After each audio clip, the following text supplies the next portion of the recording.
इस कहानी की शुरुआत दो बदकिस्मत लोगों से होती है जो हमेशा की तरह पैसों को एक जगह से दूसरी जगह पहुंचाने का काम कर रहे होते हैं। लेकिन इस बार किस्मत उनके साथ बहुत बड़ा खेल खेलने वाली थी। अचानक वह दोनों एक बहुत बड़े अपराध के मामले में फंस जाते हैं। मामला इतना ज्यादा बिगड़ जाता है कि बीएडी को अपनी जान बचाकर भागना पड़ता है। फिर कहानी में एक रहस्यमयी लड़की की एंट्री होती है। उसके आने के बाद पहले से खराब हालात और ज्यादा उलझ जाते हैं और सब कुछ पूरी तरह बेकाबू होने लगता है। लेकिन अब जब हालात इतने आगे बढ़ चुके थे तो खाली हाथ वापस जाना बेवकूफी होती। इसलिए उन्होंने सोचा कि क्यों ना इस मौके का फायदा उठाया जाए। उन्हें बिल्कुल अंदाजा नहीं था कि 3 अलग अलग लोगों के पीछा करने के बाद भी आखिर में सबसे बड़ा फायदा उन्हीं दोनों को मिलने वाला है। पैसा, दौलत, महंगी गाड़ियां और खूबसूरत लड़कियां, सब कुछ अब उनके हाथों में आने वाला था। और यही इस कहानी को और मजेदार बना देता है। कहानी एक बिल्कुल साधारण सी दोपहर से शुरू होती है। एक नया आर्मर्ड ट्रक गार्ड जिसका नाम ट्रेविस था, बैंक के अंदर पूरे आत्मविश्वास के साथ जाता है। वह अपने साथी को ड्यूटी सौंपने के लिए जरूरी कागजों पर साइन कर रहा होता है। तभी उसके पीछे एक बेहद खूबसूरत लड़की आकर खड़ी हो जाती है। लड़की को देखते ही ट्रेविस पूरी तरह उस पर फिदा हो जाता है। उसे लगता है कि शायद उसकी किस्मत आखिरकार चमक गई है। लेकिन अगले ही पल उसे पता चलता है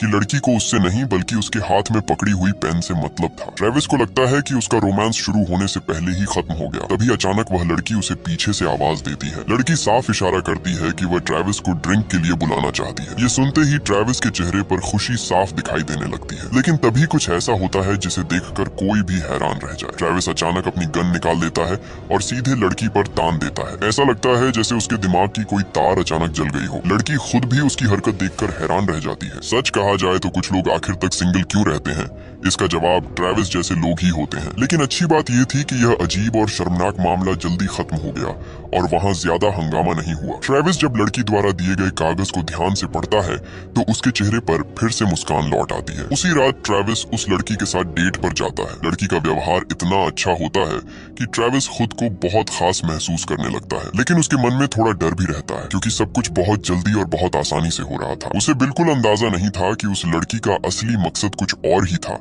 और वह सिर्फ उसे इस्तेमाल कर रही थी। पूरी रात मजे करने के बाद अगली सुबह ट्रेविस बहुत ज्यादा खुश होकर काम पर पहुंचता है। उसका मूड पहले से बिल्कुल अलग होता है। लेकिन दूसरी तरफ उसका नया साथी रसल बिल्कुल भी खुश नहीं दिख रहा था। उसके चेहरे से साफ पता चल रहा था कि वह परेशान है। असल में आज रसल और उसकी पत्नी नेटली की शादी की 25वीं सालगिरह थी और वह इस दिन को खास बनाना चाहता था। उसने पहले से ही पूरा प्लान बना लिया था। घर से निकलते समय उसने अपनी पत्नी से वादा किया था कि आज रात दोनों उसी रेस्टोरेंट में जाएंगे जहां उनकी पहली मुलाकात हुई थी। इतना ही नहीं, रसल ने अपनी पत्नी से यह भी कहा था कि सिर्फ 6 महीने बाद वह नौकरी छोड़ देगा और फिर दोनों पूरी दुनिया घूमेंगे। लेकिन उसकी खुशी ज्यादा देर तक नहीं टिकती क्योंकि उसका बॉस क्लार्क उसकी लीव रिक्वेस्ट जानबूझकर इग्नोर कर देता है। क्लार्क न सिर्फ उसकी छुट्टी रद्द कर देता है बल्कि उसे एक नया और बेहद परेशान करने वाला पार्टनर भी दे देता है जो और कोई नहीं बल्कि ट्रेविस होता है। रसल जब ट्रेविस को अपने सामने खड़ा देखता है तो उसका गुस्सा और बढ़ जाता है। उसे कल बैंक में हुई बेवकूफी वाली घटना अभी भी याद थी। वो ट्रेविस को इशारा करता है कि जल्दी से काम शुरू करे। लेकिन ट्रेविस बिल्कुल शांत रहने वालों में से नहीं था। जैसे ही दोनों मिले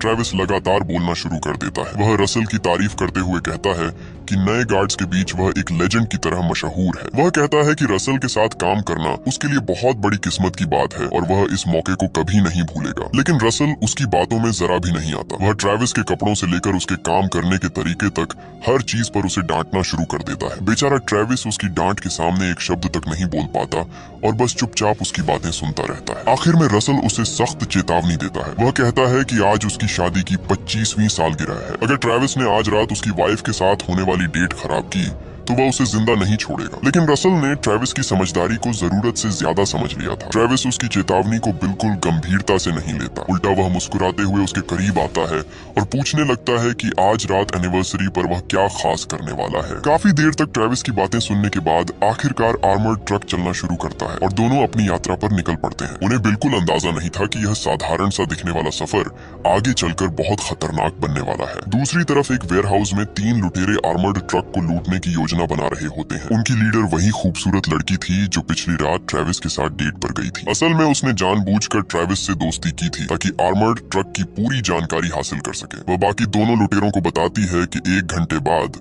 ट्रेविस वाला ट्रक एक लंबे डेड जोन से गुजरने वाला है। उसके बाद वह ट्रक प्लेजेंट व्यू न्यूयॉर्क पहुंचेगा। लेकिन असली निशाना ये ट्रक नहीं था। जोई नाम की वह लड़की बताती है कि उसे ट्रेविस और रसल की मदद से $60 मिलियन की गैम्बलिंग मनी लूटनी है। इतने ज्यादा पैसों का नाम सुनते ही दोनों मेल रॉबर्स की आंखें चमक उठती हैं और उनका एटीट्यूड तुरंत बदल जाता है। दोनों बिना देर किए इस मिशन में शामिल होने के लिए तैयार हो जाते हैं और पूरी मदद का वादा करते हैं। उसी समय आर्मर्ड ट्रक शहर छोड़ चुका होता है। रास्ते में कई पिकअप पॉइंट से पैसा लेने के बाद ट्रक पूरी रकम से भर जाता है। पूरे रास्ते ट्रेविस आराम से खाते पीते हुए मजे करता रहता है, जैसे कोई स्कूल ट्रिप पर आया हुआ बच्चा हो, जबकि रसल पूरे समय चुप और परेशान बैठा रहता है। 10 साल की नौकरी ने उसके अंदर की सारी खुशी खत्म कर दी थी। उसे समझ ही नहीं आता कि कोई इंसान काम पर आते हुए इतना खुश कैसे हो सकता है। सफर धीरे धीरे आगे बढ़ता रहता है और पूरा रास्ता ट्रेविस की बेकार जोक्स से भरा रहता है। कुछ देर बाद आर्मर्ड ट्रक उस डेड जोन के पास पहुंच जाता है जहां नेटवर्क पूरी तरह बंद हो जाता है। डिस्पैच सेंटर पहले ही दोनों को वार्निंग देता है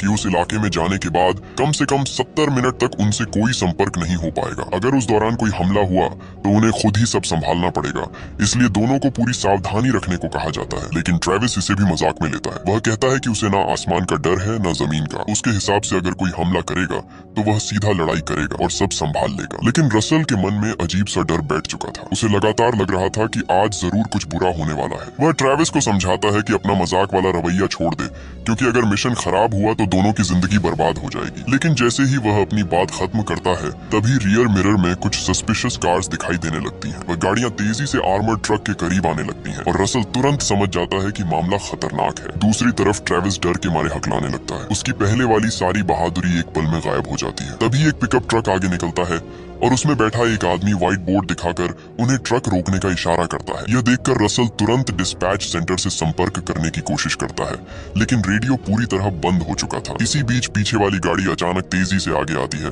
और आर्मर्ड ट्रक के अंदर टीयर गैस ग्रेनेड फेंक देती है। कुछ ही सेकंड में पूरा कैबिन धुएं से भर जाता है। तेज जलन की वजह से ट्रेविस अपनी आंखें तक नहीं खोल पाता। ट्रक धीरे धीरे सड़क से हटने लगता है और हालात पूरी तरह बेकाबू होने लगते हैं। रसल तुरंत ट्रेविस की तरफ भागता है और एनर्जी ड्रिंक की बोतल उठाकर उसकी आंखों पर डालता है ताकि जलन कम हो सके। उसी समय लुटेरे आर्मर्ड ट्रक के टायर्स को निशाना बनाना शुरू कर देते हैं और दोनों गाड़ियां एक दूसरे से टकराने लगती हैं। तेज रगड़ की वजह से सड़क पर चिंगारियां उड़ने लगती हैं। तभी दाईं तरफ वाली रॉबर कार अचानक कंट्रोल खो देती है। वह सड़क से बाहर निकलकर दूसरी रॉबर कार से टकरा जाती है और रसल और ट्रेविस के लिए बच निकलने का मौका बन जाता है। खतरा थोड़ी देर के लिए टलने के बाद रसल तुरंत वेंटिलेशन सिस्टम चालू करता है और पीछे का डोर खोल देता है। धीरे धीरे स्मोक बाहर निकलने लगता है और तब जाकर ट्रेविस को लगता है कि उसकी जान बच गई है। जैसे ही हालत थोड़ी सामान्य होती है, ट्रेविस फिर से अपनी ड्राइविंग की तारीफ करना शुरू कर देता है। वह कहता है कि बाकी के 128 किलोमीटर वह सिर्फ 40 मिनट में पूरा कर सकता है। लेकिन उसकी बात खत्म होते ही आर्मर्ड ट्रक अचानक जोर से हिलता है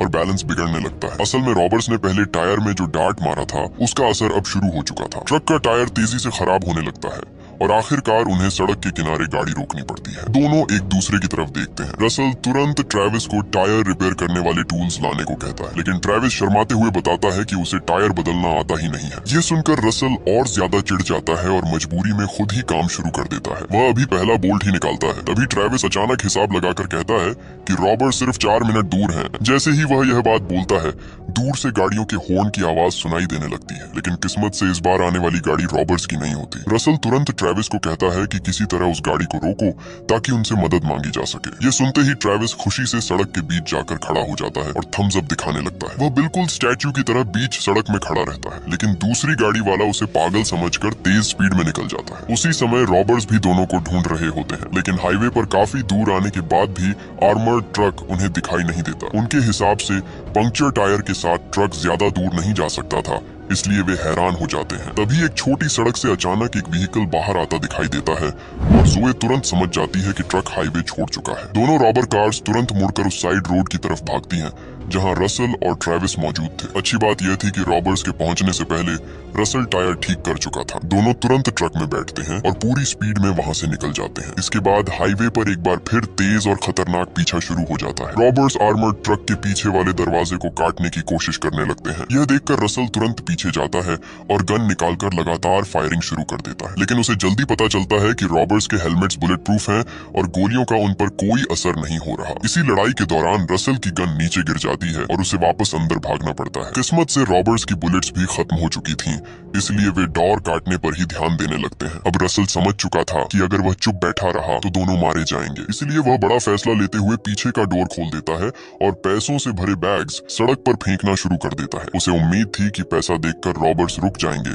और उनका पीछा छोड़ देंगे। लेकिन रसल को नहीं पता था कि जोए और उसके साथी इस पैसे के पीछे नहीं थे। उनका असली निशाना कुछ और था, इसलिए वे पीछा करना बंद नहीं करते। रसल मजबूरी में फिर अंदर लौट आता है। तभी उसकी नजर एक ऐसे मनी पैक पर पड़ती है जिसमें डाई पैक लगा हुआ था। उसे तुरंत एक आइडिया आता है और वो पूरी ताकत से वो पैकेट रॉबर्स की तरफ फेंक देता है। अगले ही पल ब्लू लिक्विड विंडशील्ड पर फैल जाता है और रॉबर्स को सामने कुछ दिखाई देना बंद हो जाता है। रसल मौका देखकर दूसरा पैकेट भी फेंक देता है और इस बार रॉबर कार के अंदर ब्लू स्मोक फैल जाता है। कुछ ही सेकंड्स में वह कार कंट्रोल खो देती है और सड़क से बाहर जाकर कई बार पलट जाती है। गाड़ी पूरी तरह बर्बाद हो जाती है और अंदर बैठे रॉबर्स के बचने की उम्मीद बहुत कम रह जाती है। लेकिन तभी ट्रक के दरवाजे से चिपका हुआ तीसरा रॉबर गुस्से में अंदर कूद पड़ता है और रसल से लड़ने लगता है। इधर अगर आपको भी अब तक कहानी मजेदार लग रही है तो वीडियो को लाइक जरूर कर देना और ऐसी ही एक्शन और फनी स्टोरीज देखने के लिए चैनल को सब्सक्राइब करके बेल आइकॉन भी दबा देना। साथ ही कमेंट में बताना कि अगर आप ट्रेविस की जगह होते तो पहली डेट में गन निकालते या नहीं। किस्मत से अब आर्मर्ड ट्रक डेड जोन से बाहर निकल चुका था,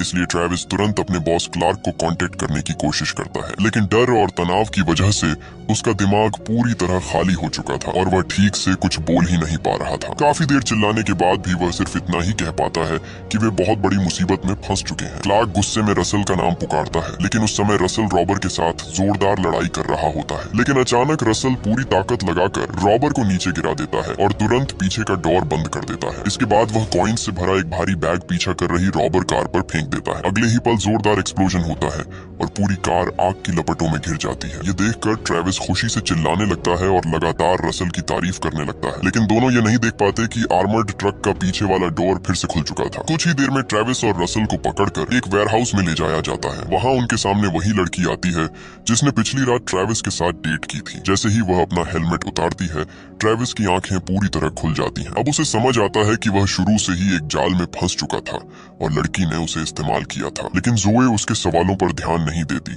और सीधे असली बात बताना शुरू करती है। वह कहती है कि क्लार्क उनका अंदर का आदमी नहीं था जैसा वे सोच रहे थे। असल में पूरी प्लानिंग उसी ने खुद की थी और सब कुछ पिछले 2 साल से तैयार किया जा रहा था। हालांकि जोए अभी उन्हें मारना नहीं चाहती थी क्योंकि उसे उम्मीद नहीं थी कि उसके साथी इतने कमजोर निकलेंगे। सिर्फ 2 आर्मर्ड ट्रक गार्ड्स ने उसके दोनों साथियों को हरा दिया था और अब उसकी पूरी योजना खतरे में थी। इसलिए मजबूरी में जोए ट्रेविस और रसल को अपने साथ काम करने के लिए मजबूर करती है। वह कहती है कि उन्हें $60 मिलियन की गैम्बलिंग मनी लूटने में उसकी मदद करनी होगी। अगर दोनों ने मना किया तो वह उन्हें तुरंत मार देगी और यहीं खत्म कर देगी। बेबस होकर रसल और ट्रेविस को उसकी बात माननी पड़ती है और वे उसके साथ निकल पड़ते हैं। इसके बाद आर्मर्ड ट्रक फिर से सड़क पर दौड़ने लगता है और नया मिशन शुरू हो जाता है। लेकिन हैरानी की बात यह थी कि ट्रेविस अभी भी पिछली रात वाली डेट के बारे में ही सोच रहा था। वह बार बार जोए से पूछता रहता है कि क्या वह बाद में भी उसे याद रखेगी। उसकी यह बात सुनकर जोए गुस्से में उसे जोर से डांट देती है और चुप रहने को कहती है। दूसरी तरफ रसल को इन सब बातों से कोई मतलब नहीं था। वह सिर्फ किसी तरह यह सब खत्म करके अपनी पत्नी नैटली के पास वापस जाना चाहता था। लेकिन उन्हें नहीं पता था कि जोए के दोनों साथी अब भी जिंदा थे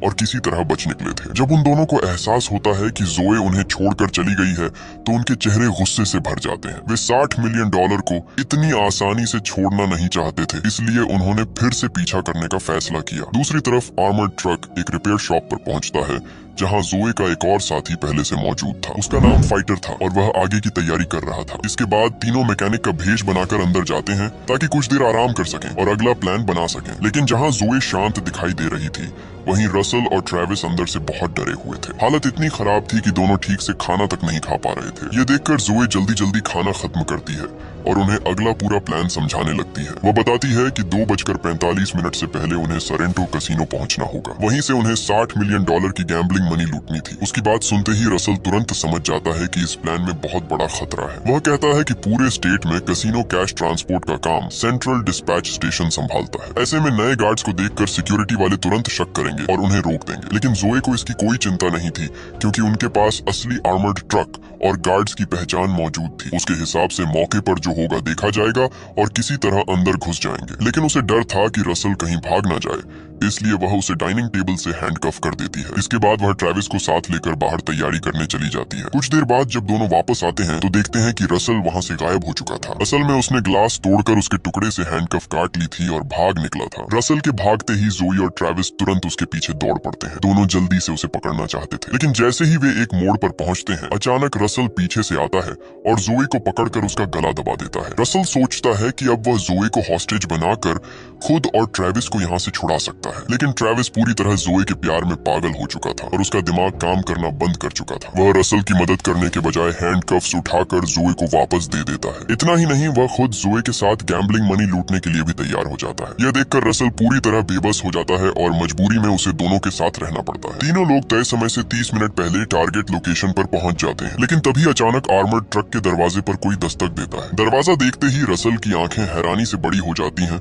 क्योंकि सामने उसकी वाइफ नैटली खड़ी थी। असल में रसल काफी देर से उसका फोन नहीं उठा रहा था, इसलिए नैटली लोकेशन ट्रैक करते हुए यहाँ तक पहुंच गई थी। रसल घबराकर तुरंत उसे वहाँ से जाने के लिए कहता है, लेकिन जोए बीच में बोल पड़ती है। वह मुस्कुराते हुए नैटली को ट्रक के अंदर आने का न्योता देती है। असल में जोए को अब रसल को कंट्रोल करने के लिए एक नया हॉस्टेज मिल चुका था। अब रसल के पास उसकी बात मानने के अलावा कोई रास्ता नहीं बचा था। ठीक समय पर रसल आर्मर्ड ट्रक को कैसीनो के अंडरग्राउंड पार्किंग में लेकर पहुंच जाता है। वहाँ मौजूद सिक्योरिटी गार्ड उन्हें देखते ही शक करने लगता है, क्योंकि उसने पहले कभी उन्हें नहीं देखा था। वह तुरंत जांच करने के लिए दूसरे गार्ड्स को बुलाने की कोशिश करता है, लेकिन किस्मत से जोए पहले ही ट्रक का आइडेंटिफिकेशन कोड बदलवा चुकी थी और नया ट्रांसमीटर भी लगवा चुकी थी। इसी वजह से सिक्योरिटी सिस्टम में सब कुछ सही दिखाई देता है और गार्ड का शक दूर हो जाता है। इसके बाद आर्मर्ड ट्रक को अंदर जाने की इजाजत मिल जाती है। हैंडओवर पॉइंट पर रसल और जोए ट्रक से नीचे उतरते हैं और पैसे लेने की तैयारी शुरू करते हैं, लेकिन वहाँ मौजूद कर्मचारी बहुत ज्यादा सावधान था और उसने तुरंत सवाल पूछना शुरू कर दिया। वह पूछता है कि पहले वाले आर्मर्ड ट्रक गार्ड्स कहाँ गए और नए लोग क्यों आए हैं। रसल तुरंत झूठी कहानी बना देता है। वह कहता है कि कल ड्यूटी के दौरान उन गार्ड्स पर हमला हुआ था। वे अभी भी हॉस्पिटल के इमरजेंसी रूम में हैं,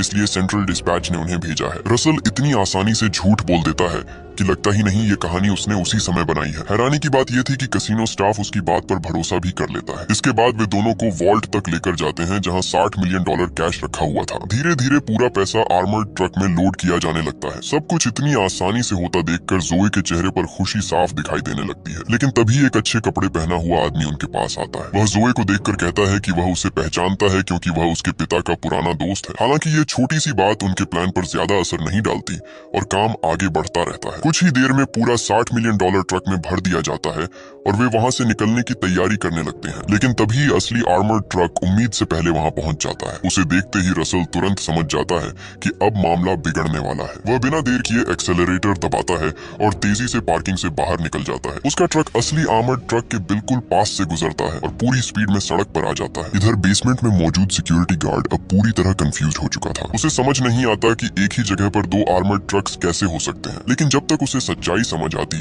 तब तक रसल और बाकी लोग काफी दूर निकल चुके होते हैं। कुछ देर तक अलग अलग सड़कों पर घूमने के बाद वे वापस उसी वेयरहाउस में पहुंचते हैं, लेकिन ट्रक पार्क करते ही अचानक बगल का दरवाजा जोरदार टक्कर से टूट जाता है। एक दूसरी गाड़ी पूरी स्पीड में आकर आर्मर्ड ट्रक से टकराती है और ट्रक कंट्रोल खो देता है। भयानक टक्कर की वजह से रसल और बाकी सभी लोग बेहोश हो जाते हैं। जब उन्हें होश आता है तो वे देखकर हैरान रह जाते हैं कि सामने जोए के वही दो पुराने साथी खड़े थे। असल में वे दोनों जिंदा बच गए थे और अब पूरा पैसा खुद लेना चाहते थे। वे तुरंत ट्रक से सारे कैश बैग्स निकाल लेते हैं और फिर आर्मर्ड ट्रक पर गैसोलीन डालना शुरू कर देते हैं। उनका इरादा सबको जिंदा जलाकर सारे सबूत खत्म करने का था। साथ ही वे जोए पर अपना गुस्सा भी निकालना चाहते थे, क्योंकि उसने उन्हें पहले छोड़ दिया था। जोए को खतरे में देखकर ट्रेविस पूरी तरह घबरा जाता है। वह किसी भी हालत में उसे बचाना चाहता था। वह जल्दी जल्दी आसपास टूल्स ढूंढने लगता है ताकि खुद को हैंडकफ से आजाद कर सके। किस्मत से उसे एक बोल्ट कटर मिल जाता है और तीनों मिलकर कफ्स काटने लगते हैं। उधर दोनों रॉबर्स आर्मर्ड ट्रक को आग लगाने ही वाले थे कि तभी ट्रक अचानक तेजी से उनकी तरफ बढ़ता है। तीनों पूरी ताकत से एक्सेलरेटर दबाते हैं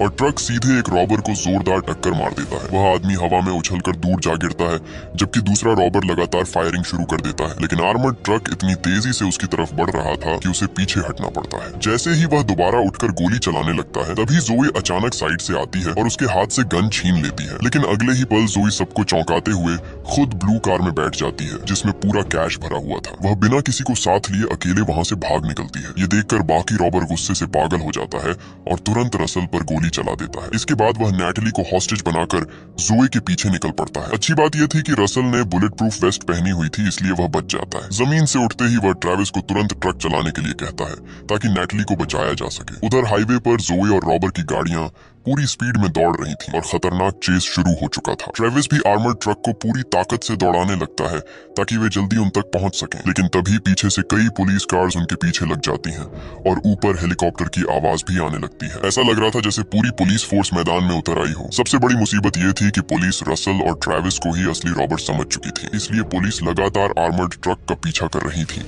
और सरेंडर करने के लिए चिल्ला रही थी। ये सब देखकर रसल का सिर दर्द से फटने लगता है क्योंकि उसे समझ नहीं आता अब क्या किया जाए। इसी बीच रेडियो पर अचानक क्लार्क की आवाज सुनाई देती है। क्लार्क गुस्से में बताता है कि $60 मिलियन रॉबरी की खबर पूरे शहर में फैल चुकी है। उनकी तस्वीरें न्यूज़पेपर और न्यूज चैनल्स तक पहुंच चुकी थी, लेकिन क्लार्क अपनी बात पूरी कर पाता उससे पहले ही आगे वाली रॉबर कार से फायरिंग शुरू हो जाती है। ट्रेविस तुरंत गाड़ी मोड़ देता है ताकि वह बच सके। इसके कारण सारी गोलियां पीछे आ रही पुलिस कार पर जाकर लगती हैं। आखिर में तीनों गाड़ियां आपस में टकरा जाती हैं और पूरी तरह टूट जाती हैं। हालांकि वे पुलिस कार से बच निकलते हैं, लेकिन आसमान में उड़ रहा हेलीकॉप्टर अभी भी उनका पीछा करता रहता है। सभी लोग एक साथ तेजी से गाड़ी बढ़ाते हैं और सड़क के किनारे लगी बैरियर को तोड़ देते हैं। इसके बाद उनकी गाड़ी हवा में उड़ती है और नीचे वाले हाईवे पर जाकर गिरती है। अब मॉडिफाइड आर्मर्ड ट्रक की असली ताकत दिखाई देती है। वह सीधे मेल रॉबर की ब्लैक कार में जाकर टक्कर मार देती है, लेकिन सामने वाला भी कमजोर नहीं होता। वह लगातार गोलियां चलाकर सीधे गैस टैंक पर निशाना लगाता है। तभी आर्मर्ड ट्रक में तुरंत आग लग जाती है और वह जलने लगता है। लेकिन इस समय गाड़ी के अंदर बैठे रसल और उसका साथी